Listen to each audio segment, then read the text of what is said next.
Keluar dari jebakan finansial dengan menghindari semua kebiasaan ini. Kata siapa sih orang-orang kaya di luar sana itu sebenarnya bisa beli barang-barang atau apapun yang mereka mau? Padahal sebenarnya mah mereka itu punya caranya tersendiri buat menghitung dan memutuskan membeli sesuatu berdasarkan kebutuhan mereka. Gaya hidup pengeluaran mereka itu cenderung terstruktur dan malah lebih hemat. Bahkan mungkin nih gaya pengeluaran kita selama hidup tuh ternyata selama ini malah lebih asal-asalan dibanding mereka. Sehingga sampai sekarang gak heran kalau kita masih ngerasa kok susah banget ya buat kaya. Nah di video kali ini gue mau bahas apa aja sih kebiasaan-kebiasaan buruk yang masih sering kita lakukan sehingga kita sampai sekarang masih stuck, masih bingung buat menjadi kaya raya. Tonton videonya sampai habis biar lo bisa dapetin keseluruhan insight-nya. Kebiasaan yang pertama adalah menyalahkan keadaan. Menuju umur 30-an itu rawan banget kita udah ngelakuin banyak hal tapi ngerasa sia-sia dan akhirnya berujung menyalahkan keadaan. Terutama orang-orang yang masih merintis buat bikin usaha, banyak banget lah alasannya. Entah itu dari yang bilang gak punya modal, kekurangan relasi atau koneksi, atau bahkan ya sebenarnya males aja buat mikir bikin usaha. Maunya terima jadi aja. Nah gua paham sih bahwa sebenarnya ngeluh itu wajar juga gitu, karena ya emang manusia. Tapi kalau kita ngeluh mulu nih, yang ada kita akan stuck dan gak berkembang dalam hal apapun. Akhirnya ya income kita ya segitu-gitu aja. Hari-hari nyalahin keadaan, nyalahin pemerintah, nyalahin orang-orang sekitar dan masih banyak lagi.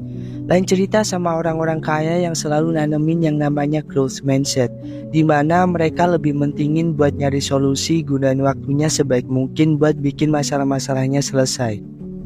Kebiasaan kedua adalah selalu merasa cukup dan tidak menambah pengalaman. Membelanjakan pengalaman yang dimaksud di sini adalah mumpung kita masih muda nih teman-teman, jangan pernah ragu buat ngeluarin duit ke hal-hal yang kalian suka. Misal nih, lo ada yang pengen buat belajar masak, belajar bikin kue, belajar buat bisa editing video, belajar buat bisa bikin musik. Nah semua hal kayak tadi tuh sama pentingnya dengan pendidikan. Cuma kalau ini lebih ke sesuai dengan minat kita, dan kita cari hal-hal ini di luar dari lingkungan pendidikan pastinya. Benefit yang bisa kita terima juga hampir sama. Selain kita bisa nambah relasi karena pasti dapat temen di lingkungan itu, kita bisa nambah skill dan nambah peluang kita buat dapetin income di luar pekerjaan kita. Misal dengan kita belajar editing video nih, kita jadi bisa bikin video dengan kualitas yang bagus dan mulai buat bikin sosial asset di sosial media, buat bikin akun yang punya traffic di sana, dan dari situ lo jadi makin banyak lagi kesempatan untuk bikin bisnis dan usaha.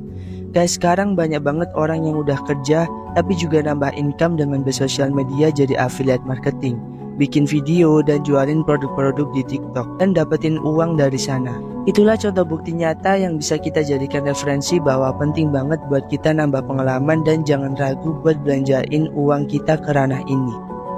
Kebiasaan yang ketiga adalah kita masih sering ngelakuin yang namanya undercaving atau nggak maksimal dalam ngelakuin sesuatu. Nah, salah satu hal yang paling sering kita lakuin dalam masalah pekerjaan adalah ini, undercaving. Dimana di luaran sana pasti banyak teman-teman yang ngerasa udah puas dalam pekerjaannya sekarang, sehingga ngerasa nih buat gak perlu lagi ngelakuin sesuatu yang malah bisa mengembangkan atau menambah income kita. Kebanyakan dari kita itu masih stuck dan ngerasa udah nyaman di tempat kerja kita sekarang, dan malah ngerasa gak perlu lagi nih buat nambah income atau nyari side hustle. Ada di zona nyaman itu emang enak banget, tapi kalau udah terjebak di sana itu bisa bahaya banget. Orang-orang kaya di luar sana itu tuh dalam membangun kekayaan dia selalu merhatiin waktu. Mereka gak mau kalau waktu yang tersisa setelah mereka bekerja itu kosong dan terlalu sia-sia gitu. Makanya mereka memanfaatkan waktu itu buat mencari tambahan income, mengembangkan skill yang mereka punya supaya mereka bisa menabung dan mengembangkan uang lebih banyak. Sehingga ya udah pasti potensi mereka memiliki kekayaan itu akan lebih dekat gitu dibanding orang-orang yang terjebak di zona nyaman. Bahkan gak sedikit pun pernah terpikir buat ngelihat seberharga itu waktu yang mereka punya sekarang. Nah dari sini kita bisa berkaca nih, apakah kita masih menjadi orang yang kayak gitu? Mentang-mentang punya kerjaan, udah ada gaji per bulan, setiap pulang kerja langsung nongkrong, main game, atau nyari hiburan. Kalau masih stuck dan nyaman di zona ini, ya bisa gue pastikan ke depan potensi lo untuk menuju kekayaan itu bakal susah gitu. Jadi mulai rubah kebiasaan ini buat selalu merhatiin waktu itu sebagai aset yang berharga, buat membantu kita menjadi kaya. Jadi jangan sia-siakan waktu yang ada. Kebiasaan yang keempat adalah tidak mengendalikan pengeluaran. Setiap manusia itu harus bisa hidup sesuai dengan kemampuannya, sesuai apa yang mampu dia hasilkan dalam hidupnya. Gaji 5 juta tapi gaya hidupnya 10 juta juga nggak akan bikin kita kaya raya. Rasa kurang puas akan selalu ada di dalam diri manusia. Emang bakal susah banget sih buat nahan godaan buat nggak beli barang-barang baru, kendaraan baru, atau keinginan-keinginan lainnya. Kita perlu sadar dan mulai ngendaliin pengeluaran berdasarkan kemauan kita ini. Dan mulai mempersiapkan tujuan utama kita, yaitu meraih keberhasilan jangka panjang untuk financial freedom. Banyak orang nih yang ngerasa setelah bisa dapetin uang lebih, gaji nambah, mereka tuh akan menaikkan standar hidup mereka. Makanya akhirnya nggak punya tabungan. Nah, memanipulasi pikiran ketika kita dapat uang lebih dan masih berpikir kita tuh gajinya ya tetap sama aja kayak biasanya, itu ya emang absurd. Tapi dengan cara ini kita bisa mencegah keinginan kita untuk menaikkan standar hidup yang harusnya dengan kenaikan gaji tersebut. Kita tuh malah bisa spare uang untuk menabung dan masih banyak lagi. Kebiasaan yang kelima adalah tidak memprioritaskan membeli aset rumah. Daripada kita bayar sewa setiap bulan, setiap tahun, tapi kita nggak akan punya hak atas kepemilikan properti itu sendiri, kayaknya lebih masuk akal dalam sekali hidup, kita hidup sehemat-hematnya, seterpuruk-terpuruknya, tapi kita masih dapetin uang yang bisa disimpan untuk beli properti atau rumah kita sendiri. Karena apa? Seperti yang udah gue sebutin tadi, seterpuruk-terpuruknya kita dalam hidup, sejelek-jeleknya kita jadi manusia, paling enggak kita masih punya atap di atas kepala kita buat ngelindungin kita, buat jadi tempat ternyaman kita untuk pulang. Kebiasaan yang keenam harus membuat budgeting atau membuat anggaran bulanan. Setiap awal bulan, catat semua pemasukan yang kita punya. Terus kita harus bikin daftar-daftar pengeluaran dari berbagai kebutuhan. Misal bayar cicilan, uang bensin atau transportasi, biaya belanja bulanan buat kebutuhan pokok, biaya buat beli barang kebutuhan, uang untuk tabungan dan untuk dana darurat, dan semua biaya atau pengeluaran yang kita punya. Nah, dengan mencatat semua pemasukan dan pengeluaran ini, kita jadi lebih aware sama pola-pola pengeluaran yang kita punya setiap bulan. Intinya adalah mulai biasain hidup hemat tapi nggak pelit. Beli barang sesuai kebutuhan bukan karena keinginan. Bodoh amat udah sama gengsi-gengsi yang bikin kita keluar duit. Hindari nongkrong-nongkrong gak jelas yang bikin gak ada manfaatnya. Dan masih banyak kegiatan yang lain yang gak perlu dilakuin karena selain menyanyiakan waktu, juga pasti akan keluar uang kalau kita ada di luar. Yang ketujuh adalah menghindari hutang konsumtif. Kalau kita bisa ngelola uang dengan baik tapi masih ngelakuin hutang konsumtif, ini juga gak ada gunanya. Beli barang-barang sampai harus pinjol atau peleter meskipun tahu bakal bisa bayar itu semua, tapi dengan punya mindset kayak mentang-mentang punya limit kartu kredit, itu bikin kita ngerasa punya uang banyak, padahal uangnya yang nggak bener-bener ada gitu. Dan dari sini menimbulkan efek psikologis bahwa kita bisa beli barang apapun yang kita pengen, dan kalau kita udah ada di titik itu berarti udah mulai nggak sehat. Makanya hindari banget sama yang namanya hutang konsumtif ini. Yang kedelapan, jangan lupa buat sisihkan uang pemasukan setiap bulan sebesar 30% buat biaya tabungan dan investasi. Jadi setelah gajian nih, langsung aja pakai fitur otomatis transfer ke rekening tabungan supaya uangnya langsung ke KIK. Nah, dengan kayak gini, kita tuh jadi punya uang lebih buat jaga-jaga semisal di kehidupan kita itu ada apa-apa atau mendadak keluarga butuh uang. Terus biaya perawatan kendaraan mendadak dan masih banyak yang lainnya. Kebiasaan yang kesembilan, gali lubang tutup lubang, apalagi sampai main slot dan judi online. Di sini tuh udah nggak relevan lagi. Gak akan ada tuh orang kaya di luar sana yang kaya dari judi.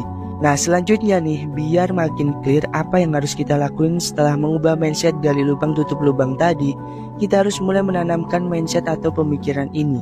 Yang pertama adalah selalu memprioritaskan buat investasi jangka panjang. Jadi kalau dapat gaji, tanemin buat selalu menyisakan uang buat investasi. Jangan langsung dihabiskan gitu.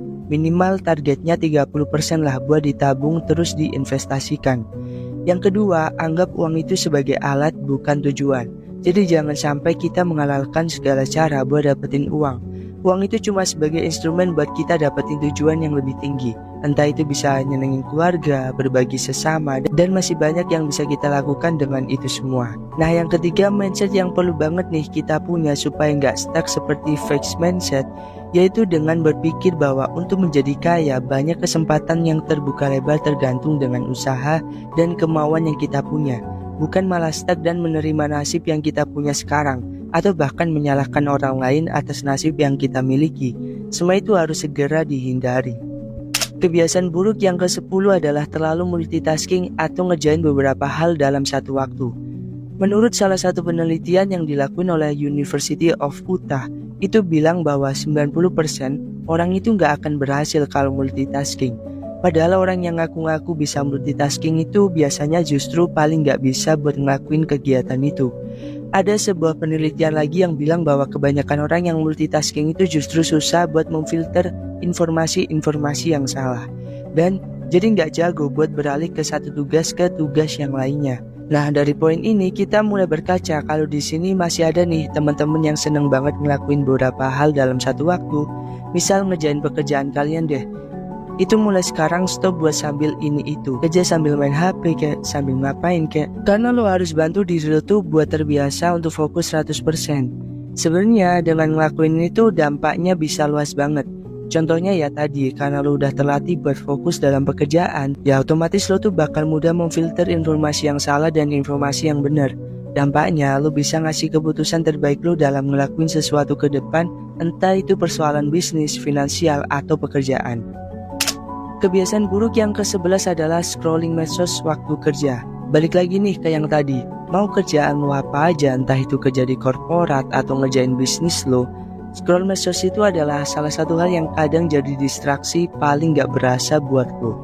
Karena emang sih sosmed itu didesain buat nampilin video, foto, link, dan masih banyak lagi yang bikin lu betah lama-lama di sana. Nah, berhubung kita udah bahas di poin kedua tadi tentang kita tuh nggak bisa multitasking kayak gitu, harusnya nih ketika lu ngerjain sesuatu lu tuh harus bener-bener bisa fokus sama yang lagi lu kerjakan sekarang.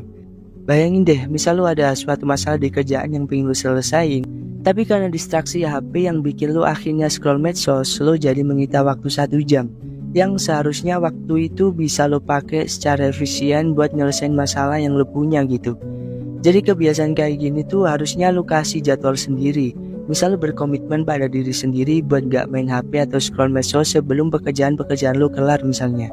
Dengan melatih kefokusan ini secara konsisten, percaya deh lo bakal ngerasain dampak yang positif banget tentang menghargai waktu. Kebiasaan buruk yang ke-12 adalah membandingkan diri sendiri dengan orang lain.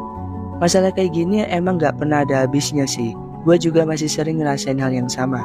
Dan kadang juga buat switch buat kita gak lagi mikirin dan bandingin hidup kita sama orang lain itu juga susah gitu. Apalagi nih di zaman modern sekarang, terutama dengan hadirnya medsos ya. Jujur itu bikin kita riskan banget ngelihat konten-konten pamer ini itu dari influencer atau bahkan teman kita sendiri. Dan kita selalu bakal ngerasa tertinggal. Merasa kok gue udah kerja sekian tahun gak bisa kayak mereka ya.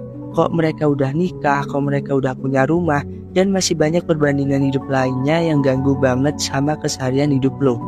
Nah tapi teman-teman, gue mau berbagi quotes pamungkas yang sering gue jadiin acuan nih. Ada yang pernah bilang kayak gini, semua orang punya tracknya masing-masing.